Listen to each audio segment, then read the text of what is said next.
Foreign ministers from the G20 are continuing their meetings in Italy. Today's focus is on strengthening the global humanitarian response to health crises.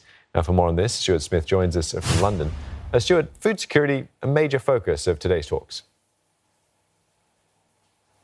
Yes, the Executive Director of the World Food Programme, David Beasley, in his opening remarks to the beginning of another meeting of G20 ministers, made it clear that we are looking at a big food crisis in the world. That's always been the case, but he said significantly that COVID-19 has pushed this to unprecedented, in his words, to unprecedented levels of problem.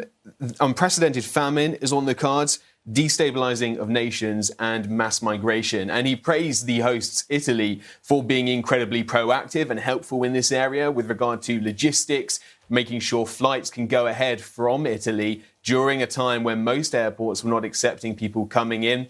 Big praise for Italy, but said that a lot more needs to come from G20 foreign ministers. They need to step up, in his words. Rome has stepped up, but the others do too, to not just offer logistical support, which the World Food Programme says it is on top of, but also funding. That's the big one. That's what the World Food Programme is particularly keen to get from ministers at the G20, and funding and political support, because a lot of these food problems come from, for example, trade disputes, food prices going up due to volatility in food prices. And so by making this stunning figure, 155 million people were experiencing food poverty before the pandemic. That's now gone up to 270 million. These statistics trying to encourage foreign ministers and ministers at the G20 that this is something that needs careful attention to prevent the COVID pandemic becoming a hunger pandemic.